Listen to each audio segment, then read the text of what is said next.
Movie start होते ही America का एक टाउन जिसका नाम रिवरटन है वो दिखाया जाता है। वो ईयर 1994 था। उस दौर में एक बहुत खतरनाक सीरियल किलर था जो अपनी विक्टिम को बहुत बेरहमी से मारा करता था। लोग उसे रीपर कहते थे। अभी तक वो उस टाउन के बहुत से लोगों को मार चुका था। वो अपने चेहरे पर मास्क लगाकर एक नाइफ से लोगों को मारता था, लेकिन अभी तक वो पकड़ा नहीं गया था। वो आजाद घूम रहा था। ये न्यूज टीवी पर भी दिखाई जाती है और तकरीबन हर कोई उसका ये नाइफ देख चुका था। उसी टाउन में एक आदमी रहता था जिसका नाम एबल था। एबल अपनी वाइफ और अपनी 5 साल की बेटी के साथ रहता था। तब उसकी वाइफ प्रेग्नेंट होती है। फिर एक दिन बाय चांस एबल को अपने बेसमेंट से वही नाइफ मिल जाता है जो सीरियल किलर रीपर इस्तेमाल करता था। तभी हमें ये पता चल जाता है कि वो सीरियल किलर कोई और नहीं बल्कि वो एबल ही होता है। एबल के अंदर छुपा हुआ रीपर ये सब उससे करवा रहा होता है। रियल लाइफ में एबल एक बहुत अच्छा और इनोसेंट इंसान समझा जाता था, लेकिन दूसरी तरफ उसकी रीपर वाली पर्सनैलिटी ऐसी नहीं थी। वो बहुत बेरहम था। उसे किसी पर भी तरस नहीं आता था। ये सब कुछ वो बहुत चालाकी से करता था। मर्डर करने के बाद वो अपने सारे सबूतों को छुपा देता था। यहाँ तक कि एबल इस बात से भी नावाकिफ था कि ये सब कुछ वो ही कर रहा। एबल की रीपर पर्सनैलिटी जो भी करती थी वो उसे याद नहीं रहता था, वो उसे भूल जाता था। इसीलिए उसको अपने दिमाग पर डाउट होने लगा कि शायद उसे कोई बीमारी है और अब उसे बहुत ज्यादा गिल्टी फील होना शुरू हो गई थी। एक रात उसे नींद नहीं आती। वो अपने डॉक्टर को कॉल करता है और कहता है कि उसे उसके बेसमेंट से रीपर का वही नाइफ मिला है। वो कहता है कि मुझे कुछ समझ नहीं आ रहा कि ये क्या हो रहा, लेकिन अब कुछ नहीं हो सकता था। काफी देर हो चुकी। उसकी दरिंदगी अपनी ही वाइफ को विक्टिम बना चुकी थी। उसकी रीपर पर्सनैलिटी ने अपनी वाइफ का गला काट दिया और वो मर चुकी। और फिर अपनी ही बेटी को मारने की कोशिश करता है, लेकिन मौके पर पुलिस वहाँ पर पहुँच जाती है। वो एबल को शूट करती है जिससे वो मरता नहीं लेकिन काफी जख्मी हो जाता है। जख्मी होने के बावजूद भी वो अपने डॉक्टर को मार देता है और एक पुलिस वाले को शदीद जख्मी कर देता है। इस इंसिडेंट के बाद वो लोग उसे हॉस्पिटल लेकर जा रहे होते हैं, लेकिन बदकिस्मती से रास्ते में एक्सीडेंट हो जाता है और उस एक्सीडेंट में रीपर गायब हो जाता है। वो लोग उसे बहुत तलाश करते हैं लेकिन वो कहीं भी नहीं मिलता। 16 साल गुजर जाते हैं और अभी तक उन खतरनाक वाकयात को भुलाया नहीं गया होता। और जिस दिन वो किलर रीपर मारा गया था उस दिन को लोग हमेशा याद रखते थे और बहुत सारे लोग तो चर्च भी जाते थे। और उस टाउन के बच्चे इस दिन को ऐसे सेलिब्रेट करते थे जैसे वो कोई रिचुअल कर रहे हो। उन बच्चों का एक ग्रुप था और वो ये समझते थे कि उस रात एक्सीडेंट में रीपर तो मारा गया लेकिन उसकी सोल अभी भी जिंदा है और उसकी सोल अभी तक इस टाउन में मौजूद है। और पूरे साल में उस एक दिन शैतान उसे अलाउ करता है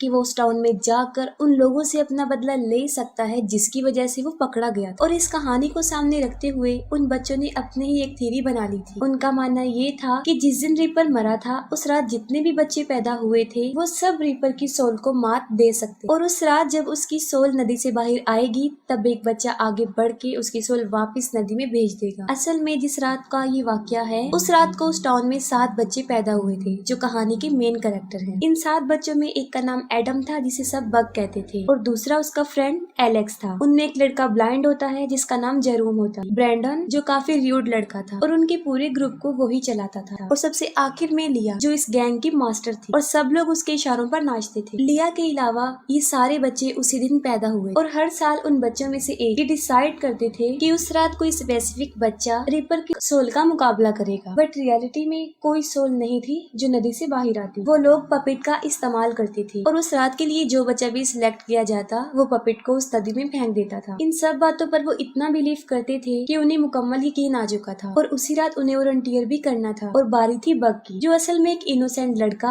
और काफी डरपोक भी था। और उस रात जब रीपर के पपेट को उसके सामने लाया जाता है तब वो काफी डर जाता है और उस पपेट को नदी में भी गिरा नहीं सकता। फिर वहाँ पर पुलिस आ जाती है और सब बच्चे वहाँ से भाग जाते हैं। बग को खुद पर गुस्सा आता है कि उसने बुज़दिली का सामना किया, अपने दोस्तों को शर्मिंदा किया और वो रीपर की सोल का मुकाबला नहीं कर सका क्योंकि वो इस बात पर भी यकीन रखते थे कि अगर उसकी पपेट को नदी में नहीं फेंका गया तो वो दोबारा इस टाउन में आएगा और फिर से लोगों को मारना शुरू कर देगा। और सबसे अजीब बात तो ये थी कि उस रात वाकई ही उनके एक फ्रेंड का कत्ल ब्रिज पर हो गया था और बाद में उसकी डेड बॉडी को नदी में फेंक दिया गया। लेकिन इस मर्डर का पुलिस को काफी अरसे बाद पता चलता है और यहाँ पर हम सबके जहनों में ये सवाल उठता है क्या वाकई ही रीपर की सोल वापस लौट आई है और वो लोगों को मार रही है। और कुछ लोग तो ये कहते हैं कि वो मरा नहीं था बल्कि वो वहाँ से भाग गया था और एम्बुलेंस से मेडिसिन लेकर उसने खुद को दोबारा इस काबिल बनाया कि वो सबको मार सके। और वो बहुत अरसे से उसी नदी के किनारे पर रह रहा है और हर साल उसी रात को वो खूनी रात बना देता है। और कुछ लोग ये समझते थे कि उसकी सोल शायद किसी इंसान में आ गई है जो ये सब कुछ करवा रही है और दूसरी तरफ एडम ने जब अपना प्रोसेस पूरा नहीं किया होता तो अगले दिन स्कूल में ब्रैंडन उसे पनिशमेंट देता है। वो ऐसा ही करता था और वो नेचर वाइज एक अच्छा इंसान नहीं था। और उसी दिन वो रिलीजियस लड़की पेनेलोप ब्रैंडन को डरा देती है। वो कहती है कि तुम अपने बुरे कामों के बदले में हेल जाओगे, क्योंकि कुछ अर्सा पहले ही वो बहुत गलत काम कर चुका था। अपनी प्रिंसिपल की बेटी को उसने यूज करके प्रेग्नेंट कर दिया। इस बात का किसी को भी पता नहीं था। अगर पता चल जाता तो वो प्रिंसिपल उसको मार देता। ब्रैंडन के इस बिहेवियर की वजह से बग और एलेक्स उससे बहुत हेट करते थे। फिर उन दोनों को स्कूल का एक प्रोजेक्ट मिल जाता है जिसका बेसिक एक बहुत बड़ा बर्ड होता है और उसका नाम कैलिफोर्निया कॉन्डोर होता है। बग उसके लिए बहुत प्यारा कॉस्ट्यूम तैयार करता है और बग और एलेक्स दोनों मिलकर क्लास में इतनी अच्छी प्रेजेंटेशन देते हैं कि वो सबको डरा देते हैं, खास तौर पर ब्रैंडन को, जिससे वो काफी नफरत करते थे और उससे बदला भी ले लेते हैं। वो ब्रैंडन पर ब्लोइड्स डालते हैं। बाद में बग को अपना वही दोस्त जिसको ब्रिज पर मारा गया था वो उसे मिरर में नजर आता है और उसी दिन पुलिस वालों को रिवर के किनारे उसकी डेड बॉडी भी मिल जाती है। और अब आहिस्ता आहिस्ता बग में चेंजिंग आ रही थी, जैसे कि उसने प्रेजेंटेशन में किया। अचानक से उसका बिहेवियर बदल गया था और जब वो बाहर अकेला बैठा होता है तब वो बहुत सारे एक्सेंट में बात करता है, जिससे ये जाहिर था कि उसमें कोई ना कोई गड़बड़ हो गई है। क्लास इंसिडेंट होने के बाद प्रिंसिपल बग की मदर को बुलाता है और ये कंफर्म करने की कोशिश करता है कि कहीं उसे कोई मेंटल इलनेस तो नहीं है, जिस पर उसकी मदर कहती है कि बग को कोई मेंटल इलनेस नहीं है, वो बिल्कुल नॉर्मल है। लेकिन हकीकत में ऐसा नहीं था और इसके साथ ही एक बहुत बड़ा राज खुलता है और वो ये है, जब रीपर यानी एबल ने अपनी वाइफ का मर्डर किया था जब उसकी वाइफ प्रेग्नेंट थी, उस वाकये के कुछ देर बाद ही वो बच्चा पैदा हो गया था और वो बच्चा कोई और नहीं था बल्कि वो बग ही था। यानी बग ही सीरियल किलर का बेटा था और जिसे उसने पाला था वो उसकी आंट थी। और ये राज अभी तक राज ही था जिसे कोई भी नहीं जानता। इस बात का किसी को भी नहीं पता था, यहाँ तक कि बग को भी नहीं पता था। और लिया असल में रीपर की बेटी है जो उस वक्त 5 साल की थी और इस हादसे में बच गई थी। और जाहिर है अगर बग के फादर को मेंटल इलनेस थी तो शायद बग को भी ये हो सकती है। और उसी रात टाउन में फिर एक मर्डर होता है। पेनेलोप को कोई बुरी तरह मार देता है और अभी तक किलर का कुछ पता नहीं होता। फिर ब्रैंडन और ब्रिटनी दिखाए जाते हैं जो कि जंगल से गुजर रहे होते हैं और वहाँ पर ब्रैंडन ब्रिटनी के साथ जबरदस्ती करने की कोशिश करता है और वो उससे जान छुड़वा कर वहाँ से भाग जाती है। ब्रैंडन भी उसके पीछे भागता है। जब वो आगे जाता है तब उसी पेनेलोप की लाश मिलती है और ठीक उसी वक्त उसके पास कॉल आती है। असल में वो मर्डर ब्रैंडन ने ही किया होता है और पुलिस उसे कहती है कि वो उसे पकड़ने आ रही है। ये सुनकर वो काफी डर जाता है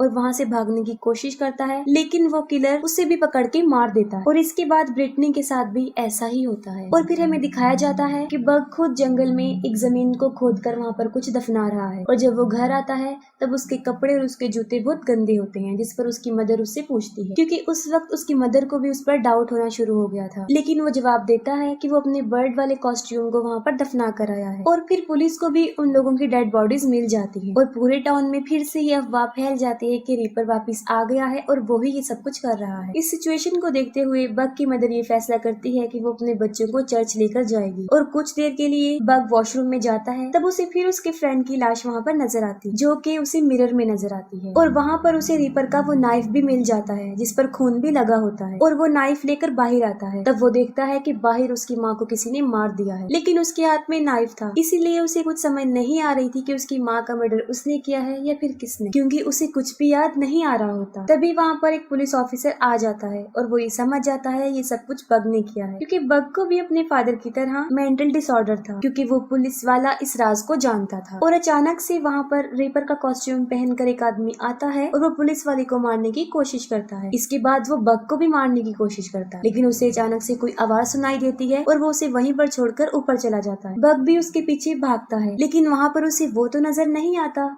बल्कि अपने ब्लाइंड फ्रेंड जेरोम की डेड बॉडी मिलती और इतनी ही देर में एलेक्स भी वहाँ पर पहुँच जाता है। यहाँ पर सारे राज खुल जाते हैं। बग असल में वाकई इनोसेंट होता है और उसने कोई भी मर्डर नहीं किया होता और यहाँ तक कि उसके फादर भी बुरे इंसान नहीं थे, वो भी बग की तरह इनोसेंट ही थे और असल में ये सब कुछ जो भी करवा रहा था वो किसी और की सोल थी जो कि उनकी बॉडी में थी और जिसकी भी सोल थी बहुत जालिम थी, जिसने एबल से ये सब कुछ करवाया था। और अब 16 साल बाद वो फिर वापिस आ जाती है और इस मर्तबा वो एलेक्स के अंदर आती है। उसने अपने ही फादर को मार दिया, फिर बग की मदर को और अपने 4 फ्रेंड्स को, और सब मर्डर बिल्कुल परफेक्ट टाइम पर हुए थे जब एलेक्स वहाँ से गायब था। और बग को अपने दोस्तों के सोल नजर आने की विजन्स इस बात का इशारा करते हैं कि अब उन सब की सोल बग के अंदर आ चुकी थी और यही वजह है कि बग अलग अलग एक्सेंट में बात करता था और वो फीमेल वॉइस में भी बात कर लेता था। और लास्ट सीन में एलेक्स बग को भी मारने की कोशिश करता है, लेकिन बग का बेस्ट फ्रेंड एलेक्स, जो कि अब अपने होश खो बैठा था और मजबूरन बग को उसे मारना ही पड़ता है और उसकी वो गंदी सोल वहाँ से चली जाती है जो सारे मर्डर करवा रही थी। एलेक्स की लाइफ अच्छी नहीं थी, उसके फादर का बिहेवियर उसके साथ अच्छा नहीं था, वो उस पर बहुत जुल्म करते थे, यही वजह थी कि उसने उन्हें मार दिया और इसके साथ ही मूवी एंड हो जाती है।